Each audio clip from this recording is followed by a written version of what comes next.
So let us begin the first panel discussion, which deals with forced migrations resulting from wars, persecution, and political decisions. Due to the dire weather conditions in southern Germany yesterday, the situation is different than we planned, since only one of the panelists actually made it to Bremerhaven. The rest of the panelists will be online. The panel will be moderated by Professor Jan Rydel, who is a member of the ENRS steering committee and coordinates the Polish party in the ENRS. He is a historian specializing in Central and Eastern Europe and Polish-German relations. In the 19th and 20th century until 2010, he was professor at Jagiellonian University and is currently professor at the Pedagogical University of Krakow. He has diplomatic experience since between 2001 and 2005. He headed the Office of Culture, Science and Information at the Polish Embassy in Berlin. He is a representative of Poland in the international bodies of the Bergen-Belsen Memorial and the Mauthausen-Gusen Memorial. Professor Rydel, the online floor is yours. Will speak German. Danke schön für die. Thank you for the presentation of my smallness. I would like to present the participants of the panel. But first, I'd like to say that Dr. Kristina Gaudaite is today with us.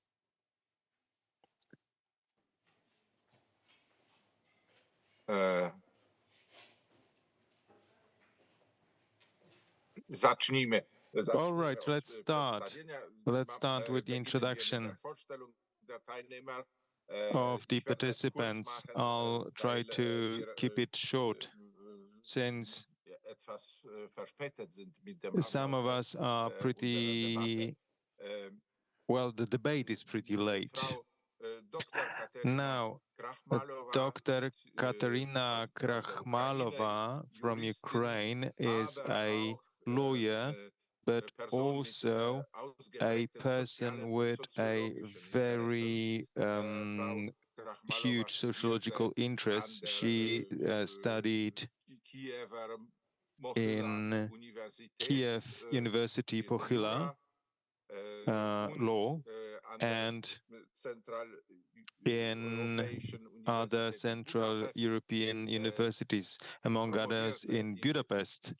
She has also attended the University of Natural Sciences in Ukraine, and she studied later in Warsaw. Currently, she is the employee of the Center of the Migration of the Warsaw University. Ms. Krakhmalova is researching the legal position of the migrants in Ukraine, and in 2014, she is very engaged in the support for migrants after 2014. Her interests were just presented by me now. Thank you very much for your presence. Now, Aneta Primarka-Onyszcz is a Polish journalist and a writer. She's also graduated from the Faculty of Journalism and Politology of the University in Warsaw. And she also writes and researches the problems of the remembrance in border areas with a special focus on minorities and excluded groups. And her book, Bieżeństwo, the forgotten refugees, bieżeństwo 1915, forgotten refugees, has become very famous. And in the meantime, it has been translated into Belarusian and Ukrainian. Now, Professor Stefan Lennstedt is a historian. He is a professor on the American Touro University in Berlin.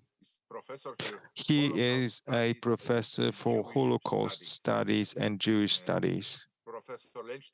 And Professor Lennstedt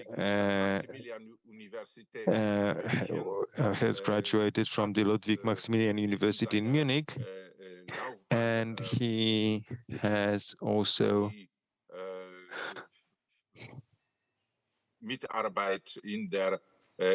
been working in the Institute für Zeitgeschichte in Munich and the German Historical Institute in Warsaw.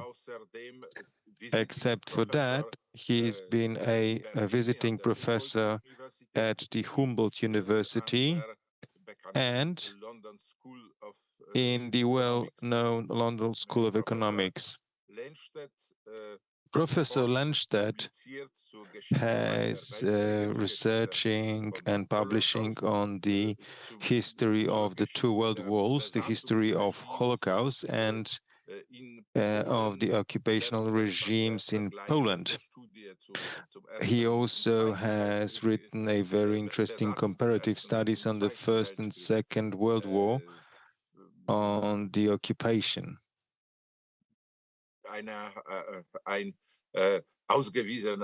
And he is an absolute expert in this field. It is also worth mentioning that Mr. Lennstedt is the chairman of the Institute of Flucht und Vertreibung in Berlin. And I'd like to also get information whether Christina Gedgaudaite is here with us. Please take Unfortunately, we do not hear you. Unfortunately, you'll be alone here.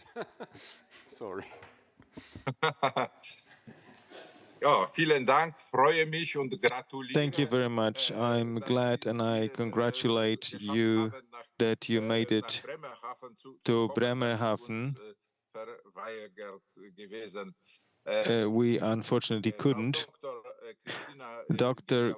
Christina Gedgaudaite from Lithuania is a postdoctoral fellow at the University of Amsterdam.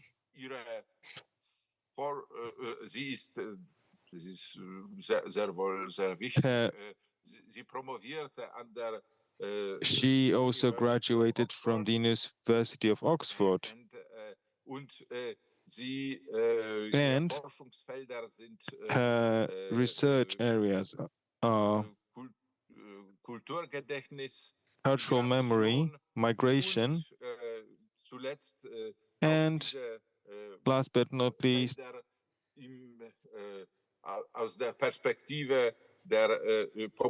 those area from the perspective of popular literature. These are comics and graphic novels.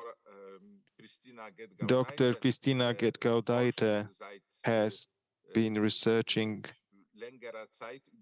for a longer period of time now. For us, she dealt with a very important topic, the Greek and Turkish relations during and after the First World War. And she also researched migration and the remembrance of the Greeks in the Little Asia and the related topics. These are the main research topics of Dr. Ketkau-Daida. Ladies and gentlemen, now we're going to talk about forced migration. And let me tell you in short, since I'm not a specialized migration researcher, that is why the typology of forced migration and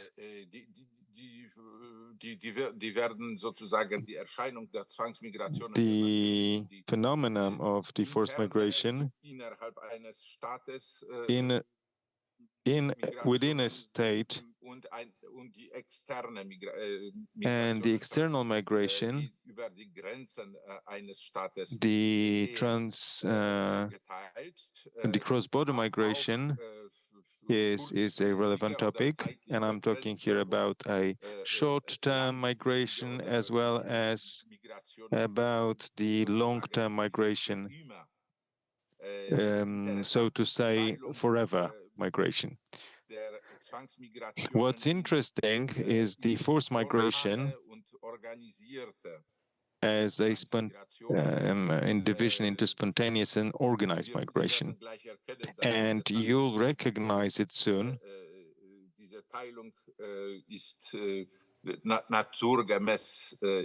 So this division naturally cannot be applied in all cases. There are also transition areas between these two types of migration, or the two types of forced migration, but the spontaneous migration is usually fleeing from the war and from the consequences of war. This is also fleeing from ethnical or religious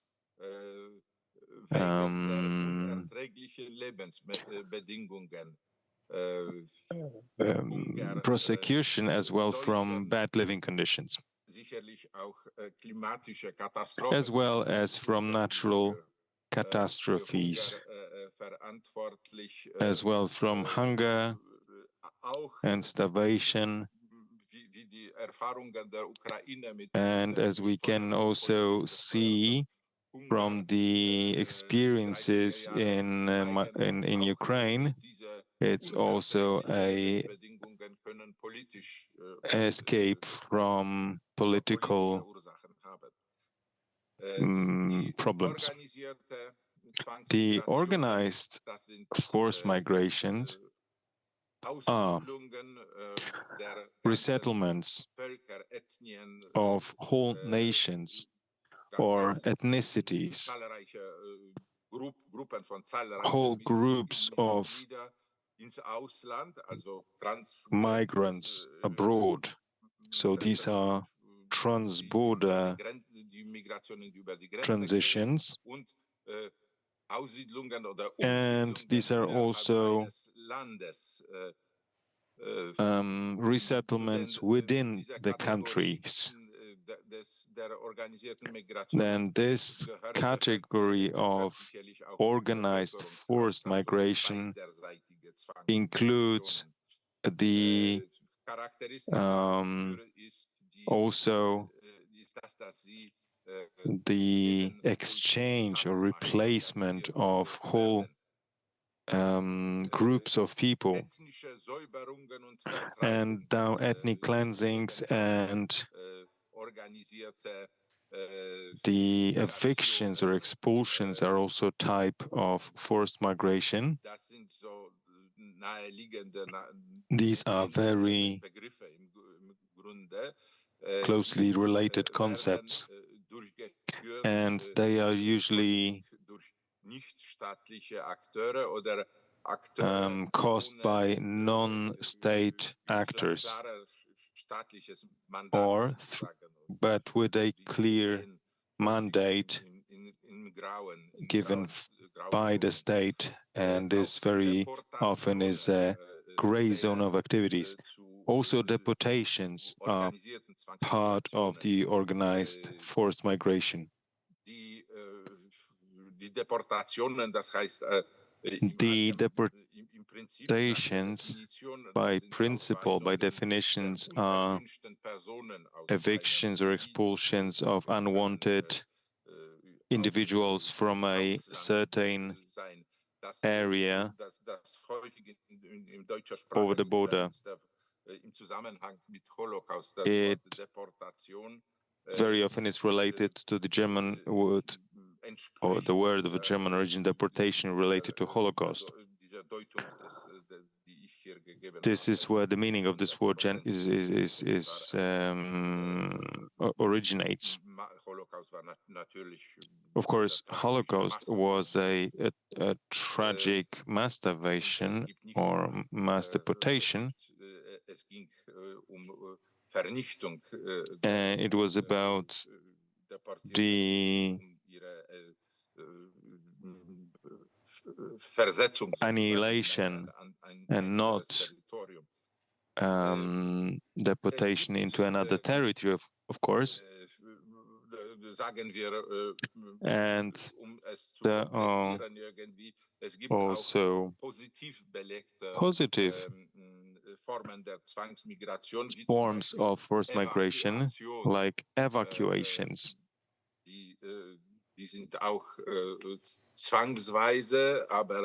They are also forced, but they mostly serve another purpose, which is the rescue of migrants. And now I'd like to go over to the first part of the questions. The 20th century and the 21st century can be seen as the century of migration. So my simple questions that I'd like to ask first is, according to Leopold von Lange, how it really was. Why do we describe this century as the century of forced migration, to call it neutrally? The origins of this migration are related to the First World War, and as I already mentioned, to the Balkan Wars just before the First World War. But there were also very big migration movements that took place during the First World War because of the destructive dimensions of this war. They were partially spontaneous as fleeing from the front line, and they were observed in Belgium, Serbia, Montenegro, in Galicia, but also this also was organized migration. And one of those big migration movements is described in the book Bieżeństwo. This is a migration in Russia, of which Aneta talked about, and I would like to ask her now to describe this phenomenon. Unfortunately, we need to be strict with time, as I've already mentioned. So, Ms. Primaka-Onyszk, I'd like you to take the floor. Thank you. Good evening. I would like to tell about bieżeństwo. And British historian Peter Guttrell estimated that in Europe, during the First World War, it was at least 14 million civilians forced to migrate. And we better know the story of the West Front line. But the 70% of this migrant concerned Middle East Europe, Balkans, and especially Russian Empire. In the Russian Empire, the migrations, forced and organized, started with the deportation of Jews and Germans from the area of warfare, but the mass movement was the bieżeństwo, concerned at least 5 million people. From Russian language, it's mean refugeedom. But in the northeast part of Poland, from where I am from, especially in the Belarusian minorities villages, bieżeństwo even today has a status of a proper names and mean this exile in 1915 because of the deep impact.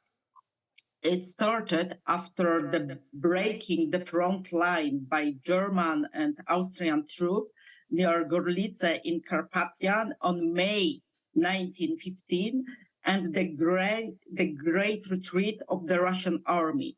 The military authorities, powerless on the battlefield, decided to expose the peasant and burn the villages, referring to scorched earth tactics and the great Russian myth about defeating Napoleon's troops. These orders were revoked after the protest of Russian elites. But in fact, the expulsions were still continued by army, but on a smaller scale. It started the snowball effect. The approaching front line caused panic among civilians, fueled by Tsarist administration. Rumors abounded, very explicit and graphic. For example, that Germans would cut off women's breasts, and the peasants were completely alone with this panic, and because the administration, the elites, the priests were evacuated before.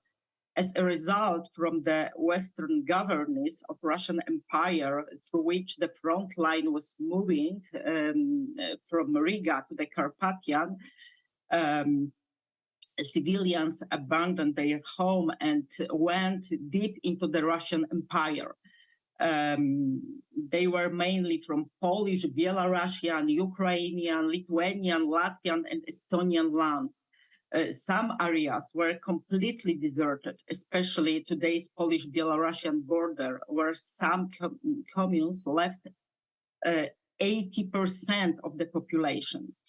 It is impossible to say which part of them was forced by the army and which left spontaneously. But for both parts, there was no going back, and their fate was the same. The most tragic stage was the initial phase of this movement. Millions of civilians were concentrated in the small territory next to the front line, without food and water supplies, without medical care. Neither the civil nor military authorities were prepared for this. The effect was diseases, epidemic, and high mortality among refugees.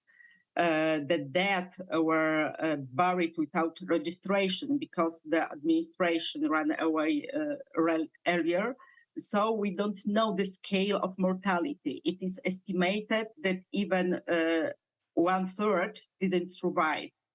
After weeks of this tragedy, in autumn 1915, when epidemics in refugee camps began to treat the army, authorities decided to transport them into by trains into the interior of the empire, and they were deployed mainly in villages where hands were needed in the absence of men drafted into the army. Stabilization, state aid, and especially help from local people ended with the outbreak of the revolution in 1917. It started new catastrophe, and people began to think about returning, but it became possible only after the Polish-Bolshevik War and the Treaty in Riga in 1921. And the vast majority decided to return. But in their home villages, they found burned houses and completely ruined country. And this country was different when they left. It was a reborn Poland. And the majority of the Bieżans were Belarusian and Ukrainian peasants who now became minorities. And this part, which come back to the land which became part of Soviet Union, were in more difficult situation. But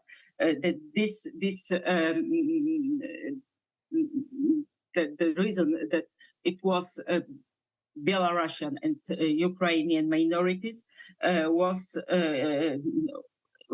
very important in this, that the story of refugedom of bieżeństwo was not included in the mainstream memory.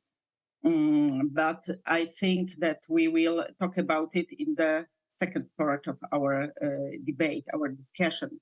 And of course, it's very interesting because we can look on bieżeństwo from many perspectives, gender, social, and cultural, because it was impact on all these levels. Thank you. Dankeschön, Dankeschön. Das ist wirklich eine vergessene Migration, weitestgehend vergessene Migration. Wenn man die Literatur aus der Zeit liest, hört man, dass die Bieżeńcy waren hier, waren da und so weiter, aber die generelle Dimension dieses Phänomens war bis jetzt kaum. But the general dimension, we weren't aware. Thank you very much. Jetzt wende ich mich an an Frau Dr. Christina Gedgaudaite. And now, Frau Christina Gedgaudaite hat über das Thema geforscht, was uns heute auch in der Ausstellung After the Great War erstrangig interessierte, nämlich über die Umsiedlungen, Bevölkerungsaustausch zwischen Griechenland und der Türkei nach dem Ersten Weltkrieg, am Ende des griechisch-türkischen Krieges. Es war, wie gesagt, der erste Beispiel einer. This was the first example of the international authorized big migration of the whole big nation group. So, Dr. Gedgaudaite, please have the word now. Can you hear me? Oh, yeah. Perfect. A little bit. Okay. Hello, everyone, and welcome for people who are here. And I'm really sorry for this occasion that, we have to meet online, but actually also glad that we are able to meet online. I'm really delighted to be here and also be part of this excellent panel, which actually uses the occasion of Lausanne to reflect on the ripple effect of what happens in Lausanne in a much broader context. And so my contribution today, as a lot of my work has been dealing with, is that on the Greco-Turkish War that happens between 1919 and 1922. And just to give you a little bit of a general overview, actually, what happens, to start us off. basically in the aftermath of the First World War in 1919, in Paris Peace Conference, Greece negotiates and obtains a mandate to land in the cosmopolitan Ottoman port of Izmir, Smyrna, with a mission to protect Greek Orthodox populations, which were which were in great number at that time. However, effectively, this maneuver really starts a fully-fledged military campaign, and as Greece pushes further and further into the hinterland, it reaches nearly to Ankara. So like from the coastal area up to nearly Ankara, you can imagine. In the meantime, in Turkey, nationalist movement emerges, trying to salvage whatever is left out of the crumbling Ottoman Empire. And under the leadership of Mustafa Kemal Atatürk, they are then pushing out the Greek army, eventually successfully. The last episode of this war takes us back to that cosmopolitan Ottoman city of Smyrna, Izmir, that I mentioned at the beginning.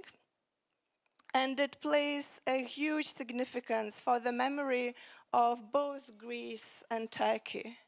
In Greece, it is remembered as a moment of catastrophe, because as the war is ending, a huge fire engulfs the city and destroys all of it European and Orthodox quarters. At the same time, also killing hundreds and thousands of people. And if they are not killed by the fire, they are then killed by the massacre that is taking place at the same time, or they drown in the waters, trying off the port, trying to escape the two. In the Turkish national memory, this is a moment remembered as a moment of liberation, of the beginning of the nation state, of the moment of building and rebuilding. And so these kind of parallel views, catastrophe on the one hand and liberation on the other, is what we see all throughout kind of Greek-Turkish history. If we put them side by side, they kind of work like mirror images, if you want.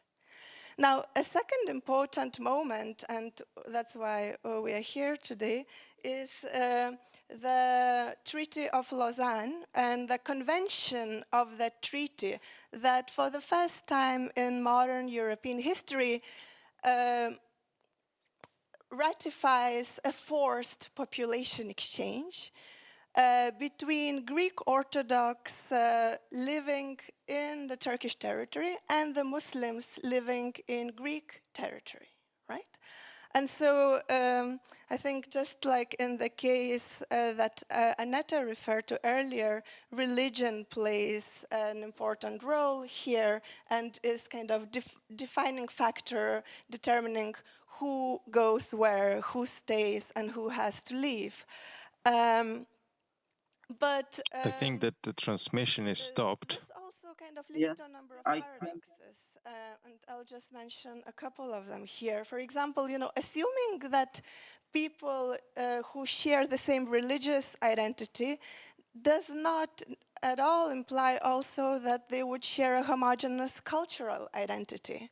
And so, when these people are exchanged, in a lot of cases, although it was actually, as we heard during the wonderful keynote lecture, it was envisioned as a moment of repatriation, returning home, even though for a lot of these people it was the first time they went to Greece and Turkey.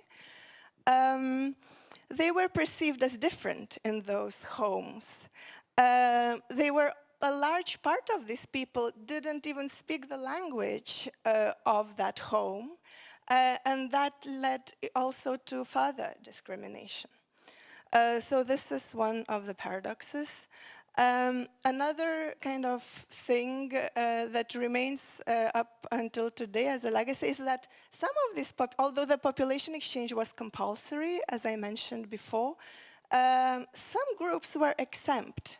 And these are the groups of Orthodox Christians living in Istanbul and the Muslims living in Western Thrace. And so then all throughout the 20th century then, what we see is whenever there is a problem or tension arises between Greek-Turkish relations, these are the populations that also pay the toll of these tensions. The third legacy and important factor and the memory that is carried over until today is the term of refugeehood itself. And also, especially in the case of Greece, what we mean by the word refugee and πρόσφυγας in Greek is really tied to the history of the population exchange. So these are the people who kind of give the meaning to the word refugee long before the Geneva Convention. Now, but because this case is viewed essentially as the case of repatriation, then this kind of also creates an interesting distinction between what is deemed to be like a local national refugees and the foreign refugees, the distinction that reverberates up until today, actually. And the final important legacy that I wanted to mention as well as part of this introduction is the transnational template for forced population movements that the Lausanne example provides, especially following the Second World War. So whether it be India and Pakistan, whether it will Palestine, or even Potsdam, this Greek-Turkish population exchange is consistently mentioned as a successful example of establishing peace. That's how it is viewed at the time. And then kind of this thinking and this model follows on even in much later periods. This is also an event that is remembered in various ways up until today, but we will, I believe, talk about memory in the second part of the discussion. So I will leave it here as a cliffhanger. Danke schön. Das ist sehr schöne Bemerkungen zu dieser essentiellen Sache. Thank you. This seems to be very essential. For all these The thoughts Lausanne and the Turkish population in Lausanne. Citizens. Now I'd like to ask Stefan Professor Stefan Landstedt to take over a Hercules task to illustrate the forced migration caused by the German Reich in the Nazi times that was organized or authorized in these times. And also, I also like you to tell us about the migration of the German citizens after the Second World War as a result of international treaties. Professor, I keep my thumbs for you.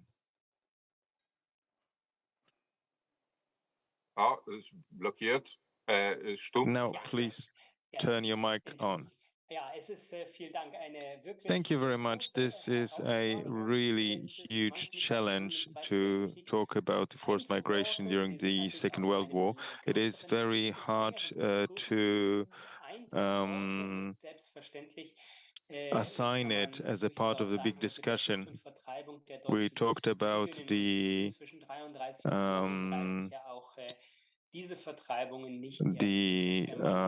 fleeing of Jews and about the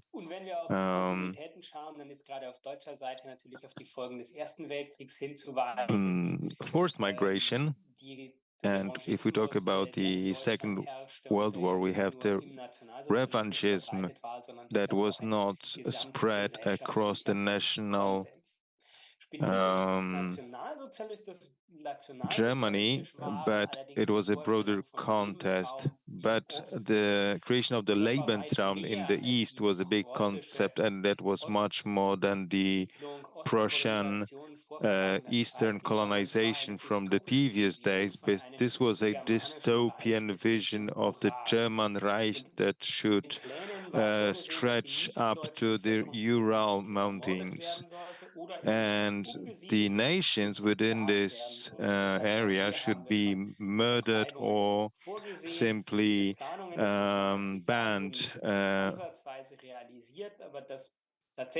That was not realized, fortunately, but that still been deadly enough. Now, the German policy is trying to explain that with the war times, and still in the 39 and 40, Germany was an ally of Russia, and the Germans wanted to leave the country and start to be settlers. Hitler wanted to give these people a chance to be settlers, but what's decisive here is that those who were resettled, they have expected that they'll have a ready place to settle, and that all the Polish citizens living there should be evicted and expelled. And Alexa Stimmer is talking about this in her big studies. She's mentioning the Poland and other Slavic nations. And this, she describes that this movement has affected about 8 million people and 500,000 Germans and other people who have to be resettled. This also affected the millions of Jews and Poles, Slovaks, Slovenians, who were supposed to be expelled from the land that was supposed to be resettled by Germans. This big percentage of those expelled should be banned from about 15% of the West Prussia, 12% of Slovenia, and 11% of the area close to Elza. In Poland, this process has concerned the biggest part of the country. What we should mention here is that we should not only deal with those evicted and expelled, but we should talk about it in a broader nation, because it was a resettlement policy related with the very murderous policy. It was about to get rid of German minorities, getting rid of the Jewish population, and the big resettlement movement. We can see the very close ties to the annihilation of part of the population, but the relations are not always that obvious. They are there, but one must have a much closer look to see them. The resettlement projects, which is very important, were central for the creation of the new Germany. That was a ideological goal, and that was the legitimization of the war. What's also really important, it's in big part, is a failure, because despite this high cost and high efforts, and despite the high ideological support, it was not possible to create a new Germania in the Eastern nations that could fulfill the racist criteria of the then Germans. And it is important to mention that the Aryan nation was not created. That is why it is quite ironic that while the Germans were trying to get a grasp of a big area in the east, they are at the same time evicting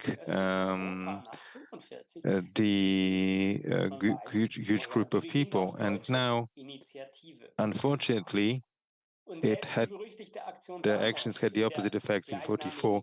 A big migration of Germans has started. They also tried to solve a very concrete problem.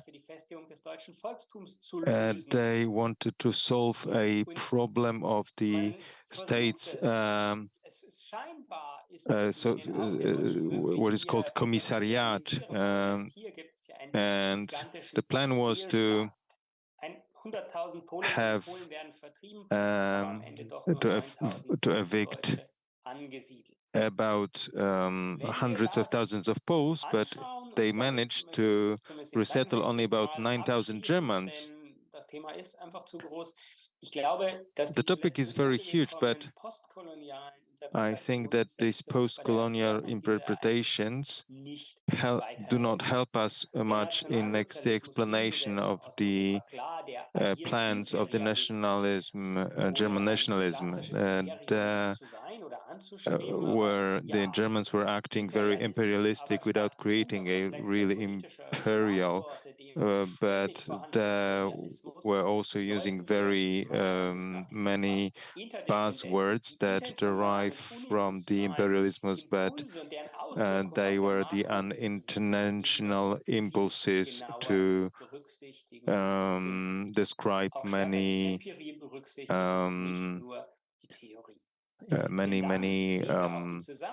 activities of Germans in those days.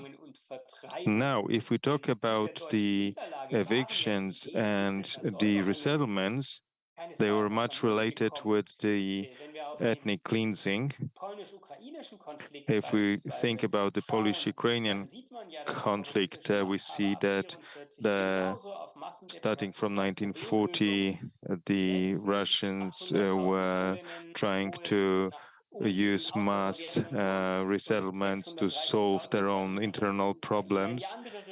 That is why they have shifted the whole Polish population to the west and wanted to replace the Polish inhabitants of the eastern, of the western Ukraine with Ukrainians. And this is the idea that through a ethnic resettlement you can win something. This is a very spread ideology in both parties, and it's unfortunately not popular among the totalitarian regimes. But the Polish exile government wanted to ban Germans from Silesia to import the Polish inhabitants there. And the Czech government wanted to do exactly the same.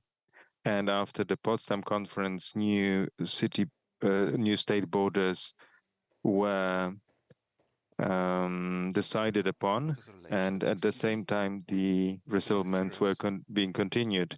And Stalin, who had absolutely no problems with resettling people, wanted to use these resettlements to guarantee the creation of the new states. He said that there will be a German revenge that will have a revisionism, and he said that we do not need the Poles and the Czechs, and he wanted to make sure that Germans won't come back.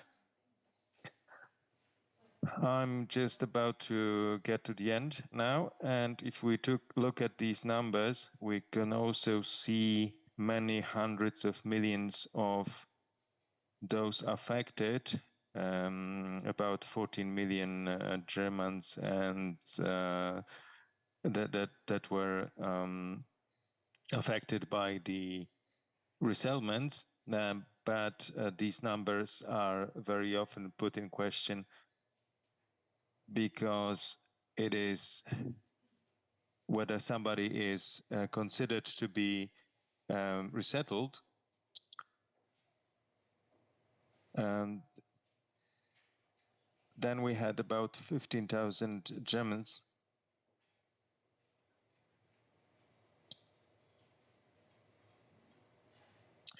We can hear the translation now.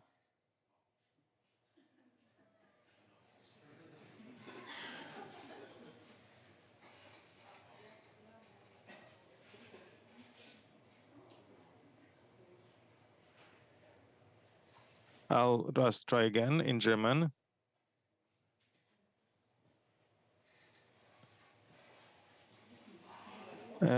Sorry, because my telephone is ringing, so let me turn it off. Okay. Sorry. So now, also die Zahl der Vertriebenen, wer the ist denn amount überhaupt of Vertriebener? those, Also 250.000 Deutsche, die aus Dänemark nach Deutschland the amount of angesiedelt people werden, displaced 225.000 Menschen, die aus depends on Österreich, der the Schweiz, category Frankreich, of nach the Deutschland definition of kommen. displaced people, Sie because we werden have different statistisch displaced gesehen als people from Vertriebene erfasst. Austria to Germany. Etwa die Hälfte They aller are Vertriebenen considered being hatten ihre Heimat displaced, bei but half of Kriegsende bis them 45 bereits were verlassen. Wie viele have left Deutsche daraus the eigentlich am Schluss geflüchtet sind, motherland ist auch unklar. in Die bundesdeutsche 1940, Statistik zählt auch but diejenigen als the Vertriebene, German die in den statistical Jahrzehnten nach Abschluss dieser Zwangsumsiedlung, also administration nach considers 1950, the freiwillig in definition die of those Bundesrepublik displaced to auswanderten. be those who have Also left insofern 12 Germany bis 14 Millionen, aber so genau wissen wir es nicht. Hier ist noch Erforschung notwendig. without being forced to Die do that. bekannteste The Zahlenangabe zur well-known Vertreibung besagt number of außerdem, displaced people dass rund 2 Millionen Deutsche infolge der says Vertreibung that umgekommen about seien. Auch diese Zahl 2 geistert million nach of wie vor herum, Germans were obwohl died bereits because der of kirchliche the being Suchdienst displaced, des but this Bundesarchivs number is in den also put 60er in und question 70er because if Jahren you search unabhängig through the voneinander archives in the einstweilen 50s Recherchen and auf eine Zahl 60s, von 500 bis 600.000 then it was bestätigten supposed to Toten be about kamen. 6 Und to diese Zahl mit den 800,000 600.000 Toten nennt auch die Stiftung confirmed für deaths, Vertreibung Versöhnung and in ihrer Dauerausstellung. Das ist they eine Zahl, were zu der ich unbedingt these were raten also the möchte number und natürlich auch raten that muss, I'd weil like Geschichte to dort point out as wissenschaftlich the most bearbeitet wird. So, credible, jetzt and that höre as ich the mal number auf. that Ich is habe genug gesprochen. scientifically Vielen proven. Dank. I've been talking enough now, and thank you for your Vielen Dank attention. für Thank you for this very compact, but also a very innovative description of this phenomena, of the biggest migration in the history of humankind. And now we're crossing to the question related to the contemporary. I'd like to ask Dr. Katarina Krachmalova I'd like to ask her not just about what is happening in Ukraine now during the war and during the war against the Russian Federation, but I also like to ask you about the migration that was forced by Russians and about other forms of forced migration, which is the flight from the military activities. You are researching this topic directly, and you are also engaged as a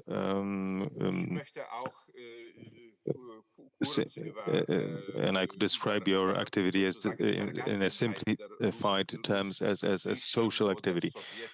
And we can talk about also the migration of Ukrainians, Poles, and ex-Soviet citizens.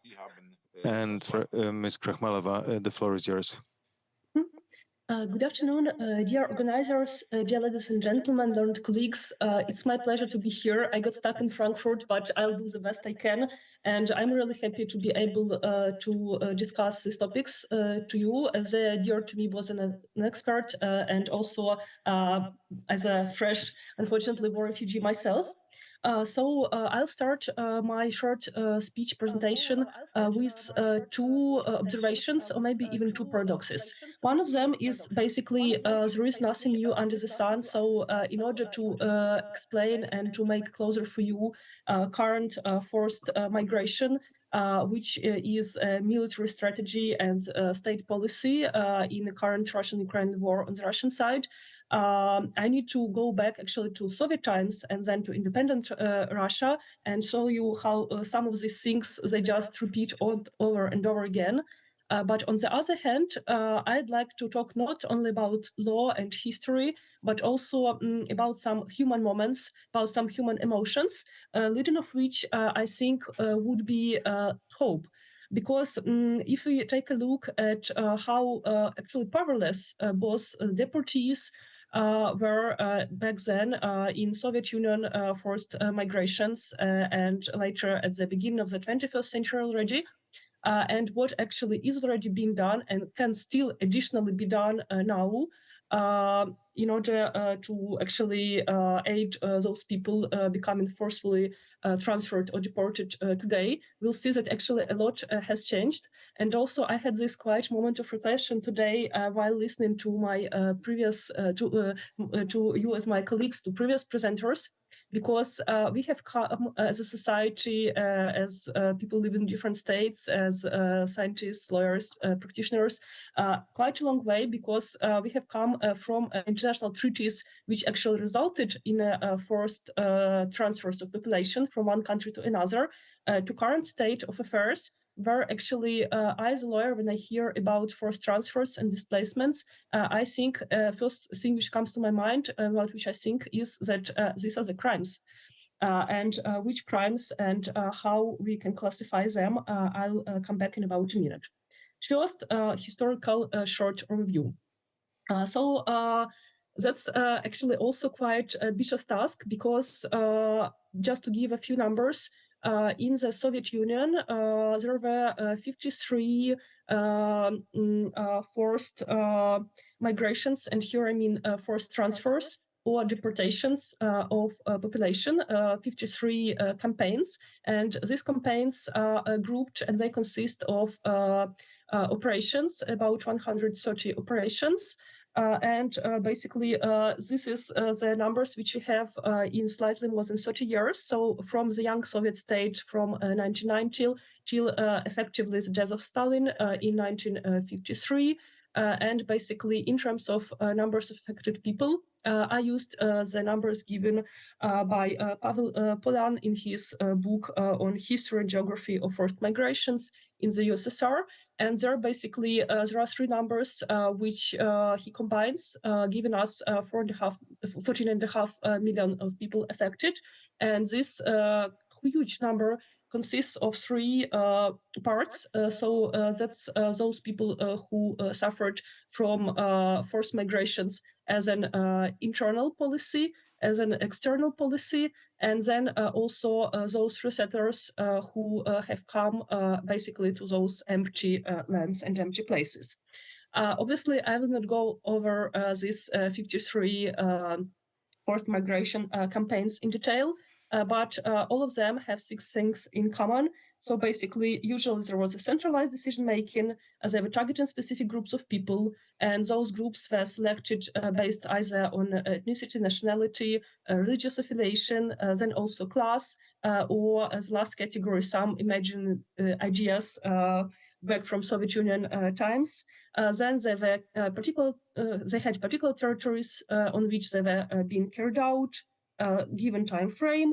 Always they were combined with some form of coercion, sometimes outright violence, and according to a plan. And what is important and what serves us actually as a helpful tool is that in majority of these cases, there was actually a legal act according to which this whole campaign operation was being carried out. In terms of those who were deported during these times, and in terms of class, we had Cossacks, kulaks, scholars, landowners, meaning Ukrainian insurgent army, family members, and then bandits, bandit abettors, anti-Soviet elements, so-called spongers, or tuniatsi, living not from, let's say, their work, under army members, and some other groups of people based on nationality and ethnicity. I mean, we had Finns, Poles, Koreans, Kazakhs, Germans, Kurds, Jews, Iranis, Karachais, Kalmyks, and many more. And then there were religious groups such as the True Orthodox Christians, Jehovah's Witnesses, then Inokentiyevцы and Reformer Adventists. And according to these various ideas of the communist leaders and whoever stood on their way was actually forcefully displaced. I mean, we had resettlement to communism construction sites, so-called Stroyki Komunizma, Sovietization and cleansing of frontiers, preventive deportations, retreat deportations from Crimea, North Caucasus in 1942, and then from the frontline regions in 1944, and then forced repatriations. So in terms of consequences, obviously we have them on micro, meso, and macro level. And in terms of micro level, individual human consequences, most often they resulted in trauma and basically intergenerational very difficult histories being told or being actually silenced. And then in terms of meso level consequences, then basically there was increase in mixed marriages and then urbanization, but also overall population decline. And at the macro level, as an economic strategy, actually all these forced migrations have caused much bigger economic losses than the gains they were, according to propaganda, actually aimed to achieve.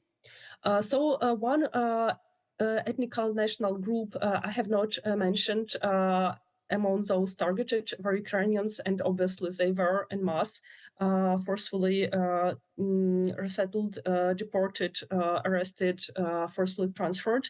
And there were at least three areas, three waves how it was done. So we have 1920s, where young Soviet state tries to get rid of Ukrainian intellectual elites. Then we have 1930s, where there is a process of collectivization, and Ukrainians do not want to be in kolkhoz. Peasants oppose collectivization. They don't want to be in the Soviet state as such. So we have lots and lots of rebellions, and those rebellions are actually crushed by artificial famine of 1932, 1933. And here's the number of victims of this famine. They range depending on the method, how they calculated, from 3.9 to 7 million Ukrainian people. And then we have 1939 and 1940s, basically forced migrations. And here we're talking about deportations after the Soviet Union invaded Western Ukraine. And then we had waves of Western Ukrainians being sent to Kazakhstan, to Far East. And then also, obviously, we have a tragedy of Crimean Tatar people and their forced deportation in 1944. And all these things basically occur, but they unfortunately have not stayed back then in dark Soviet times. And I'll just would like to give you two illustrations of already modern independent Russian state and actually two instances of forced migrations in our time already. So one of them comes from Grozny, 1999, Second Chechen War. Civilians, Chechen civilians are ordered to evacuate from Grozny, and then there's supposed to be a 5-day basically cease of bombardment. But on the second day, when they start to move, basically it renews. Back then, there is also another specific feature which was observed during this from Grozny, and which we see nowadays in Russian-Ukrainian war, which is filtration points or filtration sites. And this is very important that basically we can see this, trace it, prove it, because as it was already mentioned today during the classification of migrations, that there are evacuations which are benign. So there is this excuse in international law that if basically the aim is to take civilians out of the harm's way during military hostilities, then we are talking about evacuation which is actually justified. And the fact that there are filtration points, filtration sites, that there were then and there are now, shows that intent is actually quite different. It's not the noble benign aim, but that's the aim which helps us to prove, together with other elements, that's one of the crimes being committed. Then a second illustration of modern day forced migration. This is a situation coming from Aleppo, and especially the situation around Aleppo and Russian military involvement observed in 2017 and 2018, when basically there was forced displacement. It was classified as a war crime. We do have international documents stating this fact, but in both of these instances, in both Grozny of 1999 and Aleppo in 2017, 2018, in spite of the proper classification of what has occurred, then actually there was no investigation and no mention of the ones who were the guilt for these occurrences. However, in current Russian-Ukrainian situation, I'm a little bit more hopeful, and I'll try to explain why. So we do have from various sources, both academic, investigative journalists, then also governments of different states and Ukrainian government, corroborated data that we are currently talking about 3.6 million Ukrainians subjected to deliberate forced transfer or deportation to either territories of the Russian Federation or Russian-occupied Ukrainian territory. And there are 27 filtration camps that those people being forcefully transferred or deported have to go through.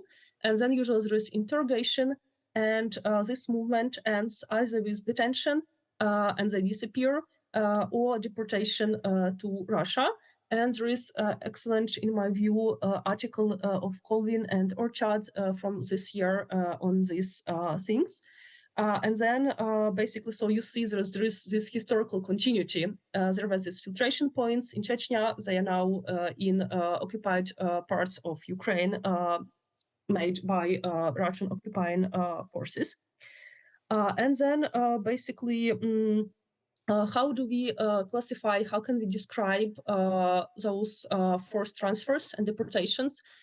So first of all, in terms of differentiating them, it has been blurred lately, but I still feel and I'm inclined to differentiate them according to the way that International Tribunal for former Yugoslavia did, meaning that for me deportations are those which occur outside of the state's territory, and forced transfers occur, let's say, from one occupied temporarily area of Ukraine to another one, for example, from Crimea to Donbass. And then when we talk about those forced transfers and deportations, then they actually can be classified as either war crimes, and here we have all this body of international humanitarian law, or they can be classified as crimes against humanity, in particular deportations from the ICTY statute, or also if we are talking about forced transfers of children and giving them, placing them in another ethnic group with the purpose of actually wiping out their memory and sense of belonging, then we can talk about it as a genocidal act, both according to the Genocide Convention and then in accordance with the International Court or International Criminal Court's statute. In terms of what is being done, what recent developments we have, and what can be done, actually, we as international community are not that powerless anymore. We states that we represent are not powerless.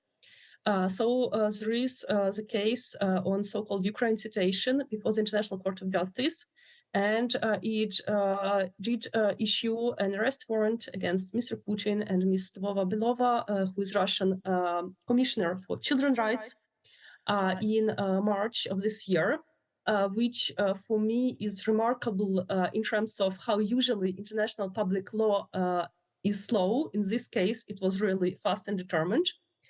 A puzzle which I think this case presents is why, out of all hideous crimes that we sometimes have witnessed almost in real time, Bucha, Irpin, Mariupol, Izium, and so many others, this particular case was chosen as basically main focus to begin with. Why about children? I think we already know half of the answer, because deportation of children is so harmful and so specific that it might amount to genocidal acts. But then also because in this particular case, actually the proof which was beyond reasonable doubt for this whole proceedings to start was given by the Russian authorities, basically live on TV by themselves when there was a transmitted meeting with propaganda purposes, when basically the order for this deportation of Ukrainian children was given, was received, and basically that was one of very solid pieces of evidence that further, I believe, convinced the International Criminal Court in this regard. Then also we do have a case, Ukraine and Russia, before the International Court of Justice. So responsibility of states and this aspect international level. Then also we do have some internal proceedings in Ukraine in connection with current forced displacements. Then also, obviously, it is also possible that there will be some prosecutions for these forced transfers and deportations in other countries having universal jurisdiction. So at least there are 4 avenues in which these things are actually, it's possible to properly evaluate and punish, and probably it might have also preventive effect for future generations. And as I don't want to run out of time, I just would like to tell for those of our guests who are interested to learn more and to actually continue to monitor the situation. I work on a project which particularly actually is dedicated to influence of this war on family lives of Ukrainian migrants, and I'm also very passionate about child protection and why these child deportations especially move me. Ukraine does have a portal which is official and has daily updatable data in English, Russian, Ukrainian. It is called Children of War. So that's a good resource. And then also we do have obviously OSCE report on these child deportations, and then pass a resolution. And then there is very strong Ukrainian NGOs, MINA, and they have reports also in English, quite frequent, on both adult and child deportations, but also what is also hopeful and useful, they offer strategies how these deportations can be countered, which I think is also valuable. Yeah, and I think I must stop here. Dankeschön, Dankeschön. Das war sehr beeindruckend. Thank you very much. Thank That you was very much. very This was impressive very, and full of information. impressive. And the tradition has been also the tradition of Russian deportation. Forced deportations is very long and well known, and I'm thinking about the Polish history from the 17th century. But this leads us to The other group of questions, I don't know whether you want to answer those, but this is about the remembrance, about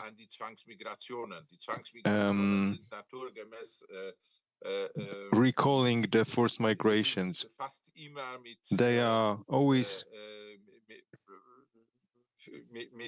related with the forceful banning people from the countries. And very often they also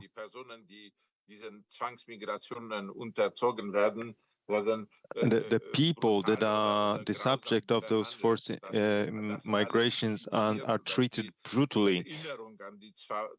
And this just reminds me of how important it is to talk about forced migration, because this very often leaves a very hard traumas in the memories of these people. So it's not a wonder that as these events are being then recalled in many different forms.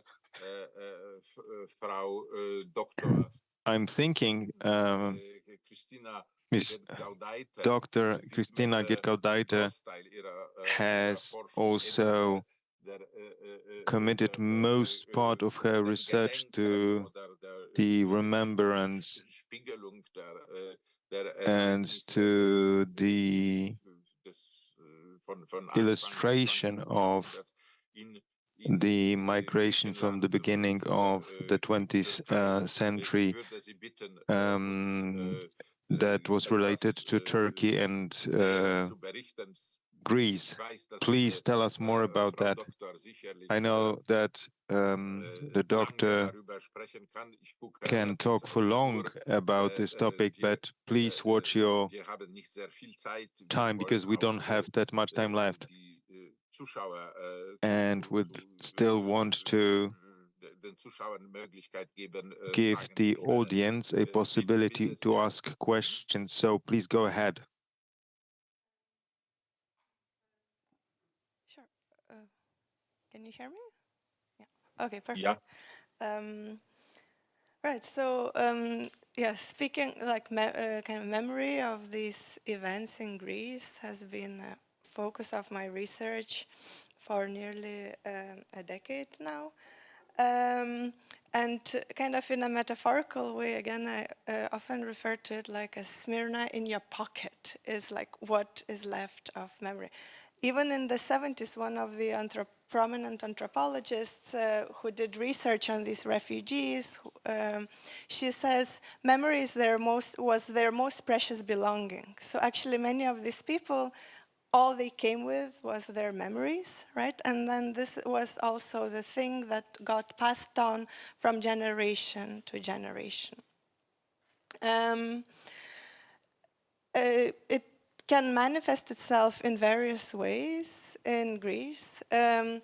First of all, it for sure constitutes a distinct identity marker. Up until today, the descendants of refugees, often they would say, you know, like, yes, I'm from Asia Minor, and name like one or the other place with a sense of pride. So it is really something to be rather proud of. It also has deep cultural influences, and especially in music. So there is a big tradition of music that actually kind of is carried over and then meets the music of Greece at the time and kind of survives also until today. Some of it is also shared between Greece and Turkey as well. So music also constitutes a shared heritage and something, you know, despite the national borders, you know, it manages to kind of cross these borders between Greece and Turkey. And then it also is a salient reference point in contemporary politics and society.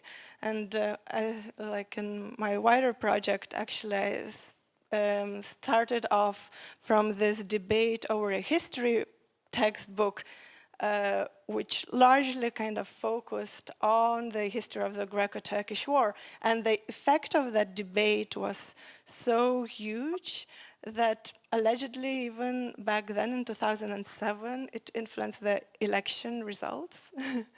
Was like, at least it was definitely one of the major points during the election campaign by different parties, their stance on that history textbook. And even, you know, like 7 years, 8 years later, when I was conducting my fieldwork, without being prompted, people would also bring me up this book in all sorts of different contexts. But in order not to burden you with much detail, I thought I will choose just one example from a more contemporary context. And here I wave to our team to show the first photograph. I'm curious if anybody actually has seen this photograph before? No, okay, good. So this was a photograph taken by Lefteris Parzellis in the midst of the so-called refugee crisis in 2015. And there you can see quite clearly is a three grannies that actually are descendants of refugees from Asia Minor on the island of Lesbos, caring for refugee baby. And the mother of this baby, you can see on the side, quite relaxed. Immediately, kind of this photograph, when it was taken, was embraced as a moment of solidarity. And it was mediated as such, kind of spread across the public sphere. It was actually also quite quickly co-opted. And here I would like to show the second photo, and I wave to the team. And became a background over the bailout negotiations between Martin Schulz and Alexis Tsipras. So here we can actually see, you know, how memory can function in so many different ways. And actually, memory is a tool. And then, you know, it is up to kind of people and community to decide what they are going to do with this tool and how they're going to use it. And this is actually kind of the final point that I wanted to bring kind of forth to our discussion, to be mindful that kind of we all have different memories depending on our own identities and roots kind of taken. And we all have these toolboxes, and therefore the ways how kind of the futures of these memories are determined is also kind of a shared responsibility. Yeah, this was the point that I wanted to kind of bring forward. Danke schön, das waren sehr interessante Thank you. That was a very interesting statement. And now, Aneta Primaka-Onyszk, you've mentioned that bieżeństwo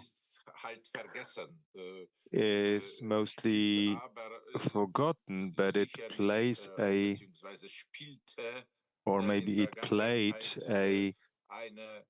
an important role in the private memories of the victims of this great migration.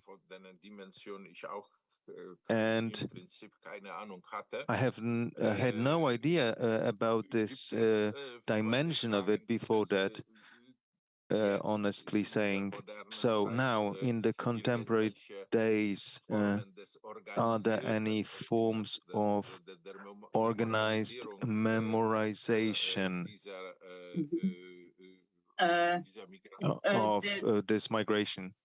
The process of recovering the memory started in the 100th anniversary of bieżeństwo. It was before the 2015.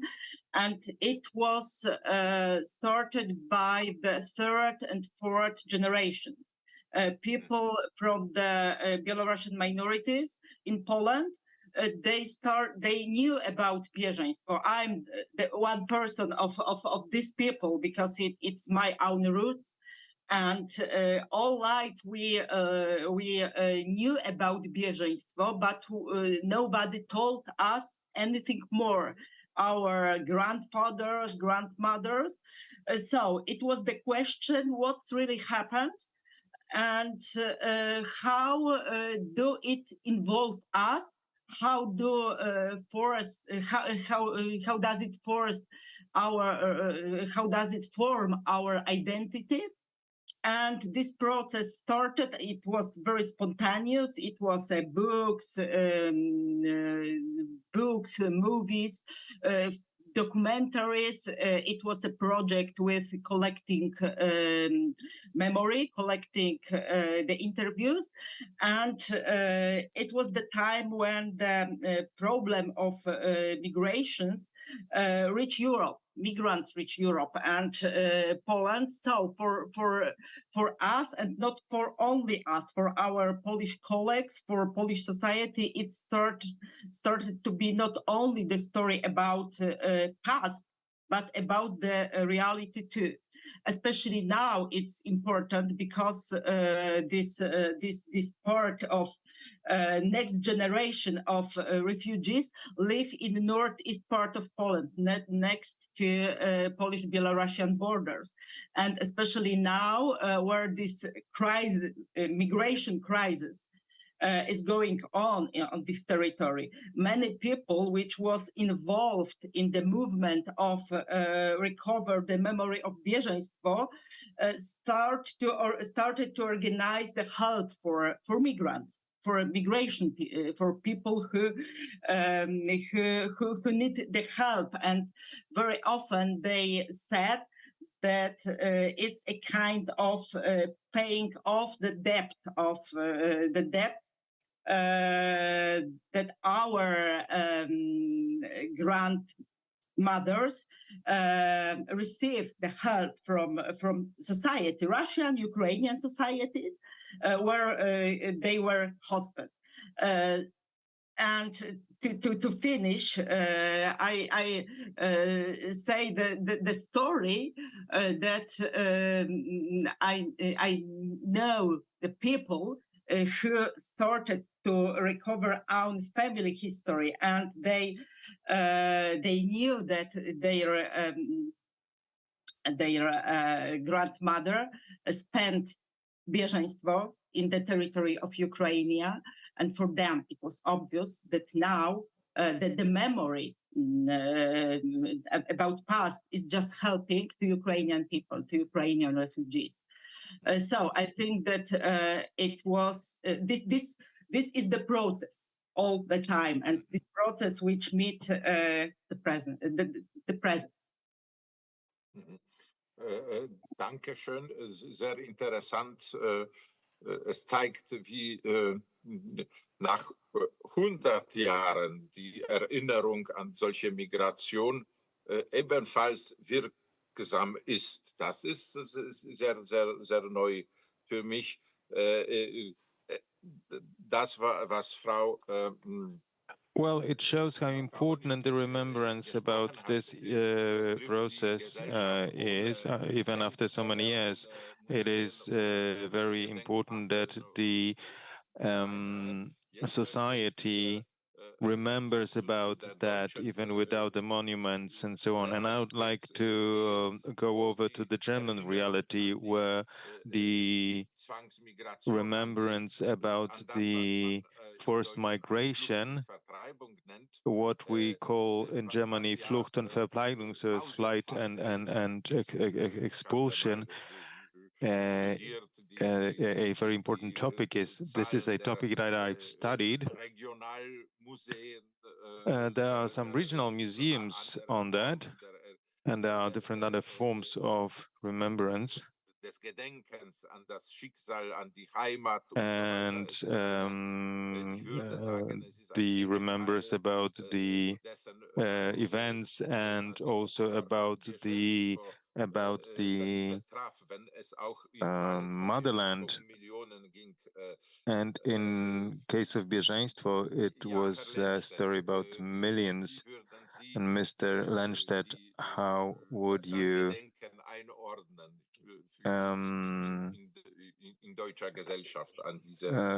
describe this memory, remembrance about this very difficult period? Well, in Germany, this is not forgotten. What's interesting is that, in fact, and after 1945, it was more present than today. So part of the population has already forgotten about that now. But before that, those expelled displaced were very often gathering in the areas from which where they were forced out, and we also have centers created in the remembrance of this movement. On one hand, we are talking about those displaced, but on the other hand, and there are very many scientific institutes who are researching this phenomenon, but still we have a feeling among many German citizens, the feeling of not being recognized, not being accepted. And this is the how it's being perceived. This is sort of a perception.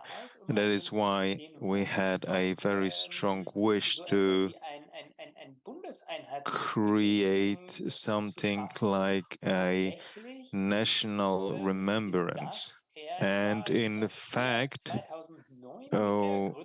in 2009, when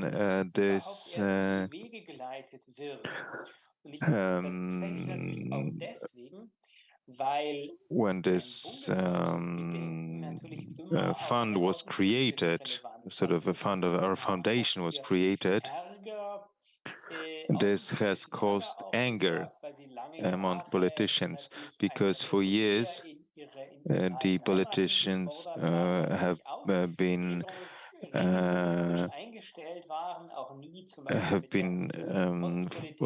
trying to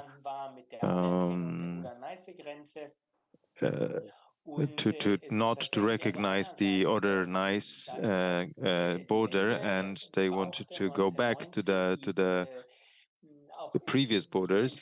And in the 90s, when the European Union was created, it has been transformed into a topic of how to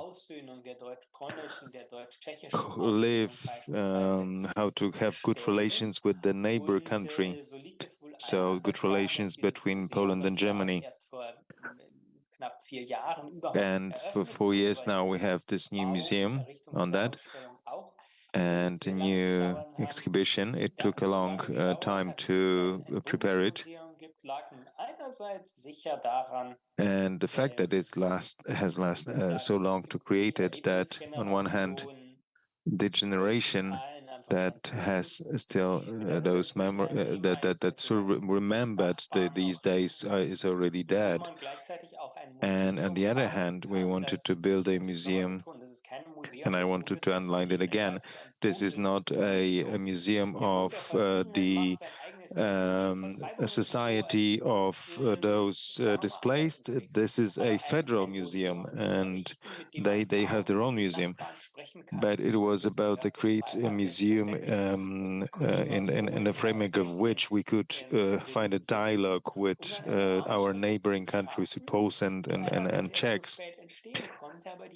And this museum has been created later on, but one must say that it was created too late, because self-critically we must say that we're talking in generally about migration and flight, not just about Germans. Of course, it's focused on the Germans after 1945, but the problem is that there are people who simply cannot visit this museum anymore because they are simply dead. So we have a museum that was created very late, but it could also not be created earlier. I could talk about this topic for a long time, but we don't have that much time available. Well, when we want to talk about it, I must mention that I'm always fascinated with the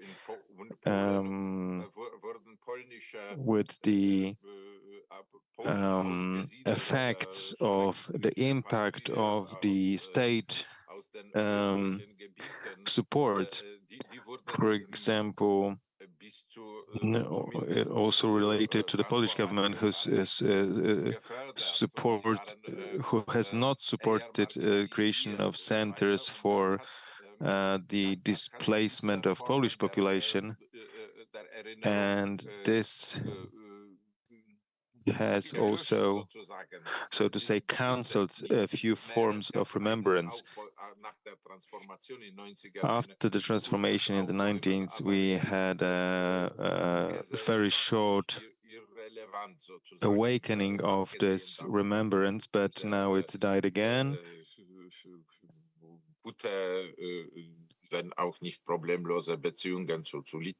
And this now we also have very troubled relations with Lithuania and Ukraine that we have to consider. I'd like to add something to that. In the communist Poland, we didn't have remembrance about problems with Ukraine and Lithuania, but this is very similar to what has happened in the DDR. And this is mostly related to the Western Germany. In Eastern Germany, there's no such processes going on.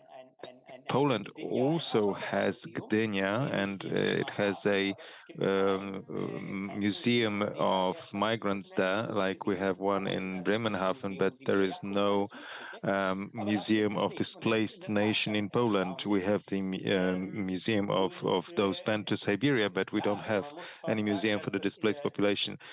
So one must say that we have the German Foundation of the flight displacement and expulsion, but we do not have the something like that in Poland. And this our foundation is actually mentioning more about the problems in Poland than it is mentioned in Poland itself. Maybe in the such institution could be created in, so to say, Western areas. One more thing is the remembers of the forced migration caused by Russia or by the Soviets. You've also mentioned that there is a museum of those banned to Siberia.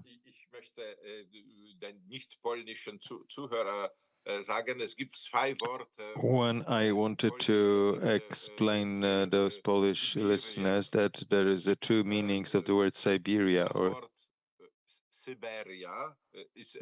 there is a word Siberia, and this is a geographical term, and in itself it's neutral.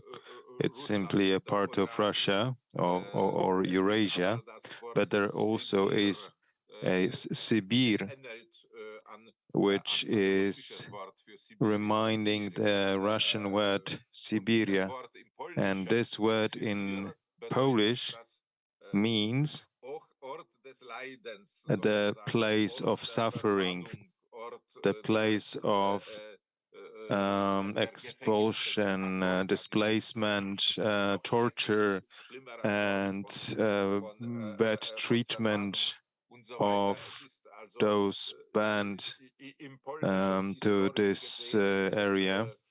So in the Polish perception, it's about the policy of Russian deportation, and it's very deeply anchored in our memories, the memories of Poles. So I can tell you a long story about that. Archetype of the displacement and of Sibir. Now, Dr. Krakhmalova, I wanted to ask you to tell us a bit about if there are any institutionalized forms of remembrance of the forced migration caused by Russians or Soviets in Ukraine. Thank you. So here I need this to is be very interesting. I think I need to be very transparent here that I'm not a memory scholar, neither am I a historian. So here I'll just reflect on my more personal observations. So it will be a private opinion, obviously, which is informed by, let's say, scientific background. So I think that, first of all, whenever we're talking about memory in Ukraine, about different historical events, including repressions and forced migrations, then this is a memory which was never lost, but it was silenced and repressed and then revived.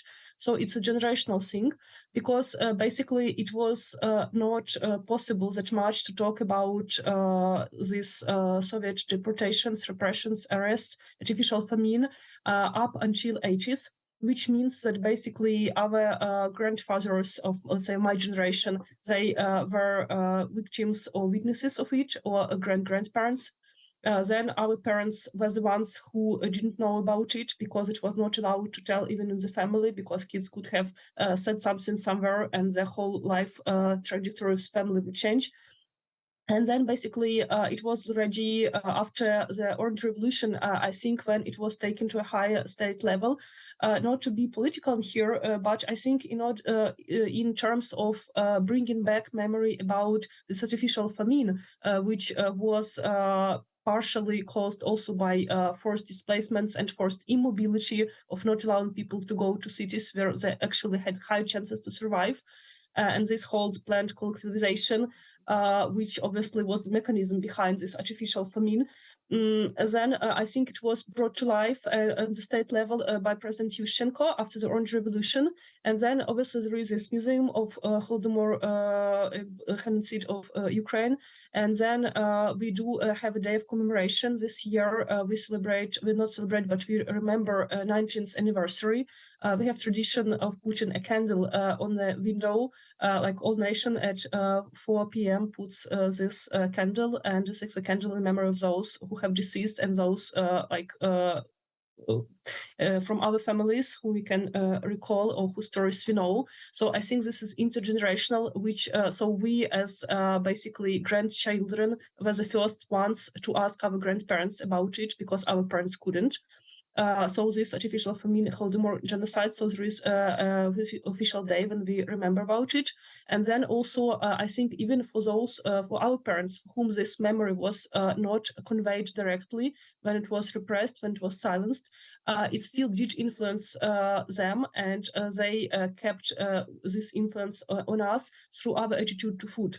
I think that in many, many nations, food is basically a universal expression of love and care and hospitality. But I do believe that for those Ukrainians whose families went through artificial famine, attitude to food, to bread, which comes up in many family situations, traditions, sayings, it was changed forever. And it is like this till this moment.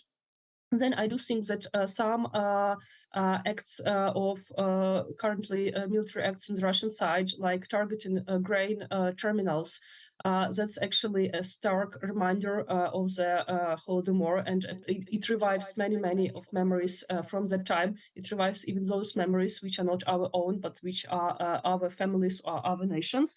And then I think another important both date on the state level and then important memory to carry on.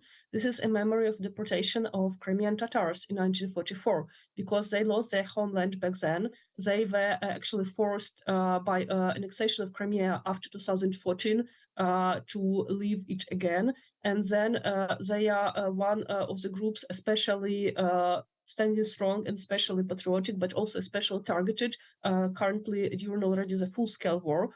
So there is a Remembrance Day of the deportation, which is in May, and that's also an officially celebrated date. And one last thing that I also wanted to add in terms of this, let's say, institutionalized memory, that in terms of Holodomor artificial famine in Ukraine, it was both, let's say, established as an official memory day, but then also we did have an official court decision in 2010, where actually all mechanism behind this crime, perpetrators, all in the most universal, obviously, and legal form, how it could have been done, but they were named. And I think it's very important in terms of not only memory, but also responsibility. Dankeschön. Dankeschön. Ich gucke mit Besorgnis auf die Uhr. Thank you very much. I'm looking at the watch with worry, because now we have about 15 minutes for possible questions and for our own exchange of views among the panel members. So please go ahead. And I'd like to ask Dr. Dziewanowski-Stefańczyk for help. How could we organize a debate? Well, not a debate, a discussion in this case. So this is open question and answer sessions. We can collect them. Maybe let me begin using the right of the moderator to ask the first question to Professor Ras, who is soon leaving us. So I would like to ask a very broad, but also, I think, timely question, that is, migrations are an extremely important feed for populist parties, not only in Europe, but also worldwide.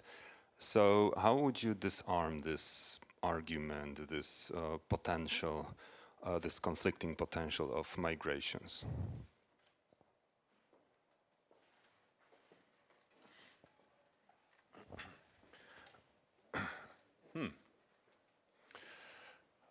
I think if I had the answer to that question, I would be helicoptered to the UN headquarters. No. Well, we've been discussing it. We've been discussing it all afternoon.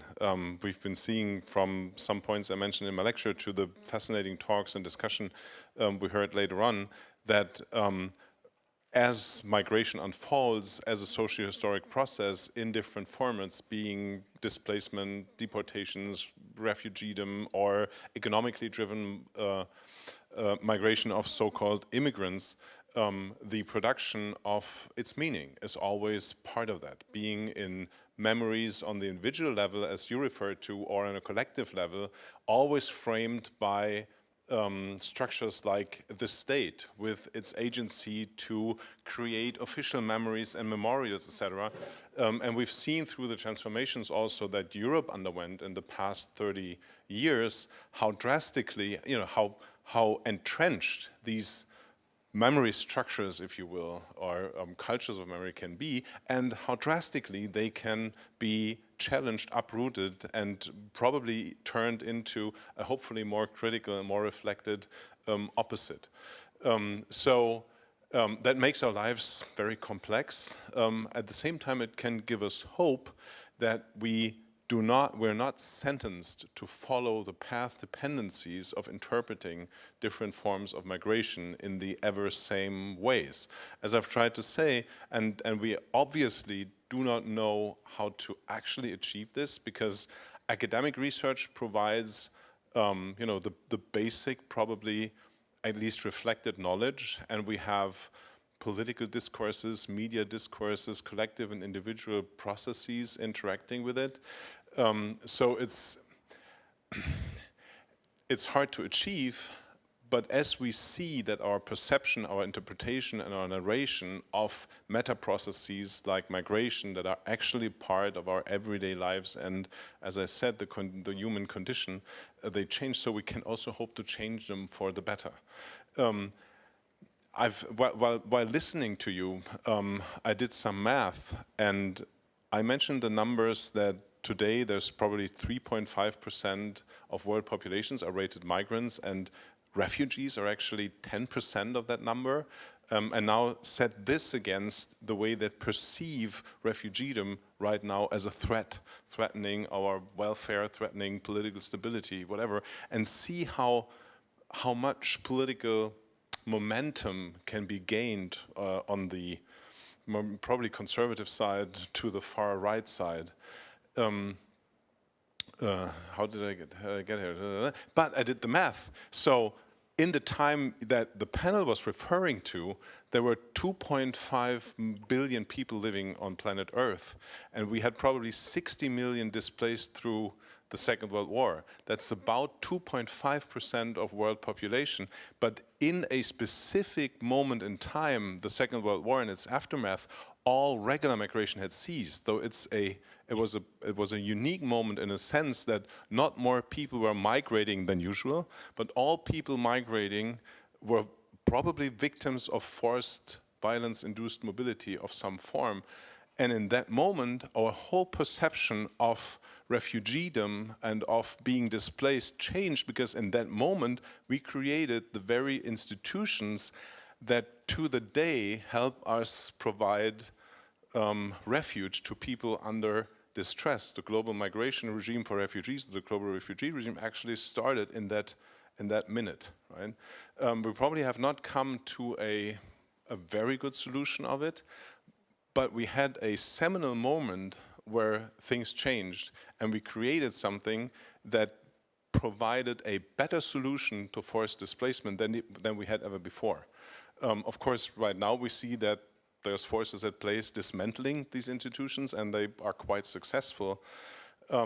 But coming to some sort of a conclusion, we have to keep working on the levels of academic discourse, academic knowledge production, of being part of the larger social debates and cultural debates in our respective societies and across those societies, and do everything we can against the revisionist impetus that tries to dismantle the ways, for instance, we had learned to care for refugees and perceive refugees, and hope that if we do that, the other narrative's not going to prevail. But other than keep trying, I have no advice. What is certain is that we have to keep fighting for everything we have achieved in that respect, in normalizing the fact that we're a mobile species and that we're living in artificially constructed containers, and overcome the interpretations of reality that is preset by these containers we perceive as political or even real realities. We have to keep trying in places like this and events like this, and keep negotiating. But there is no law we can pass that's going to change that. It's going to be people who to change that, and we have some very good examples for the efforts quite successfully on the panel today. So that's hope for you.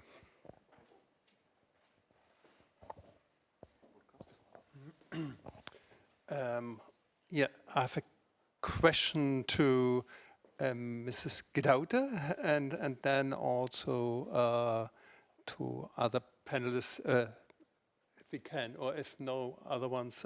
But yeah, if I try to make it short. Well, thank you for your presentation. You give us an impression how fragile the field of remembrance between Turkey and Greece still is. And I want to ask, or can you give us some insights about the milieu of historians in Turkey and in Greece? Are there some steps coming to terms of these difficult histories, or even on the NGO level?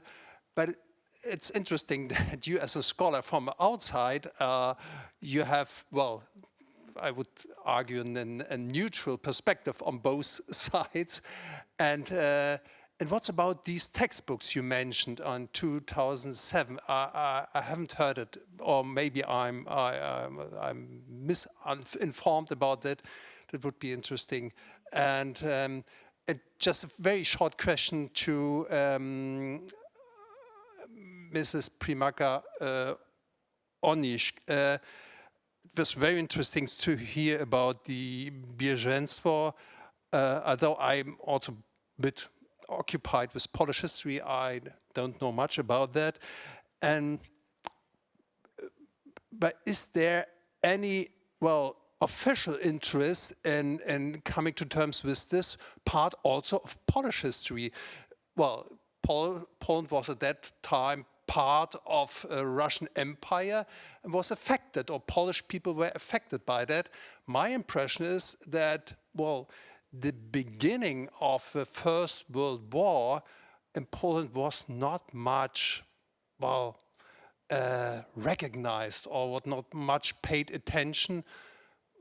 The finish of the First World War, the year 1918, was paid much attention and overwhelming attention even, but the beginning of a war, because Poland was partitioned, there was not much. Can you give us some insights also from the official point of view of this very interesting part of Polish history?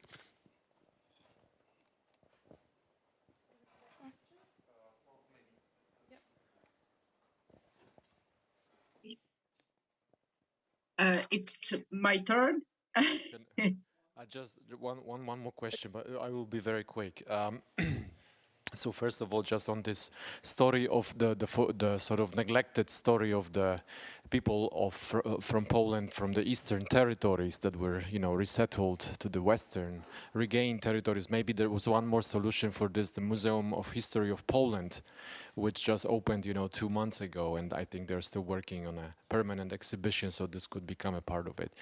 But a lot was said today about, you know, evolution of public international law, and maybe just as a also provocation, you know. And since we are 100 years after the Treaty of Lausanne, my question is it still imaginable that, you know, an agreement, a treaty on exchange of population would still be possible today under international law, if such a solution, of course a peaceful solution, not on forced migration, but an exchange of population, if this was to prevent a conflict, or if this was to help, you know, avoid atrocities.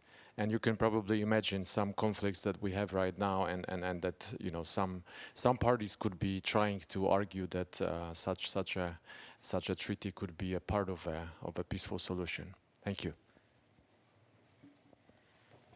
Okay, so maybe let's finish the question session, and let's start the answering question session. Sure. Thank you very much for your questions. Basically, I mean, if we talk about, I'm much more expert on Greece rather than Turkey, but I do have some knowledge, so as much as I can, I will talk to that as well. Basically, if we talk about like memories of this event in Greece and Turkey, they do follow slightly different routes. In Turkey, it's mostly kind of a silenced history, because at the moment of the establishment of a republic, really nobody wants to remember where the people came from. All the effort is focused on the nation building. And so these stories are not really part of the public discourse, if you want, and they only kind of emerge through family histories in the 1990s, mostly, so with a huge delay. And this is actually, culture does play a big role in opening the two. Like, there is a specific novel that is published in the 1990s based on testimonies, and kind of that opens a way of sharing testimonies among many other people of this exchangee origin. And this is also when the foundation is established with that purpose, foundation of the exchanged people on Turkey, and they organize trips and to Greece, to the lands of their ancestors, for example. And so there is this kind of exchange on the civil society level, if you want. In Greece, because this is such an important moment in the national history, it kind of immediately gets picked up and dealt with, but from like a national history point of view, in a way. So while there are also refugee associations from the very early on, kind of the way this refugee memory is built, mostly follows the template of like the national history. So only memories that do fit into that template of national history kind of are picked up and embedded. And as one of such example, like very importantly, kind of the connection of these displaced people to kind of ancient Greek history is emphasized. So like the regions where they come from, they would be referred to by their ancient Greek names. And this is only because like kind of the ancient Greek heritage played such a big role in establishing Greece as a modern nation state, and kind of then it carries over. Yeah, so there is, even if it's not silence, there's also certain silencing. So for example, the memories of people who had their first language as Turkish, these are virtually silenced. And even more silenced are the memories of people who left. So the Muslims who left Greece, you don't really hear much about them. Now the issue about the textbook, I think it opens us also a possibility to talk about the difference of memories between different generations.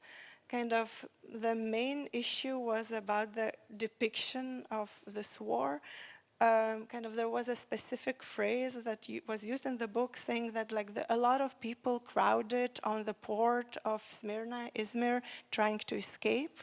And then it got picked up and said, how can you call such a dramatic event, such a violent event, a crowding? It was not a crowding. But essentially, when I talked to the team of these historians, they said, well, actually, we wanted to talk about kind of the atrocities and the suffering of the Greek people, but also kind of the atrocities committed by the Greek army while they were there too. And we couldn't do that. So instead then we chose not to mention it at all. And then when this happens, this big event kind of, and the debate around the textbook happens. So here we see kind of really the clash also between different generations of memory and how they approach history. So briefly, just to answer your question. Oh, and about, just very brief answer. Is it still possible to consider such a solution of an exchange of population? I mean, very much in the public debate. And as I said, you know, in 1917, in the Balfour Declaration about Palestine, you can actually read in black and white, it's written that an example should be followed of Greeks and Turks and kind of partition Palestine in that way. And today we also hear in the media this kind of solution being proposed. So it's very much, I don't know if it's possible to do it. Like, I'm not an international relations scholar, but I do see it proposed as a solution and discussed in the public sphere. So yeah. Still, we are dealing with legacies of Lausanne in 2023. Maybe Okay. just shortly add Watson, you said about silencing of this difficult memory of the atrocities on both sides. Well, in fact, Lausanne was probably the last treaty which had oblivion written into the very text of the treaty in one of the annexes.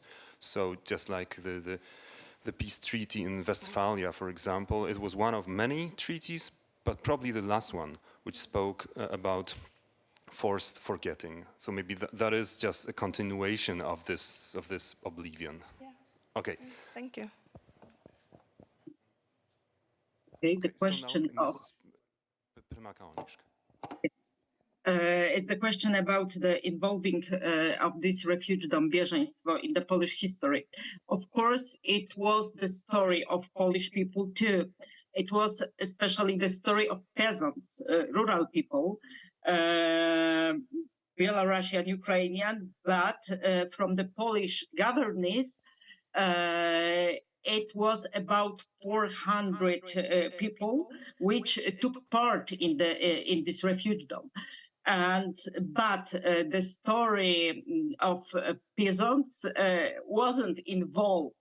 And this time is the most important in our history narrative is the regaining of the independence. And this process was no important from this point of view. I think that this process of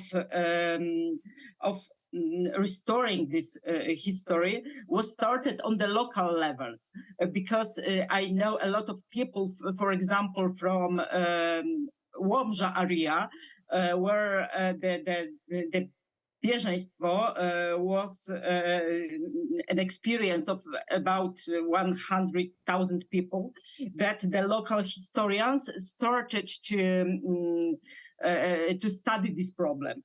In the beginning, there was, because it's a story of peasants, but in this refugiedom took part elites too, but they organized the help. And in the interwar period, there was the present was a history about organizing it. But after the Second World War, it's just was not so important. But to finish, now we start to write the history from this people's point of view. And 1 month ago, the book was edited. It was the people's history of women and the history of bieżanki, of women refugees, was involved in this story. So I hope it's a kind of beginning. Maybe it is possible with starting a new method, new view of history. Thank you.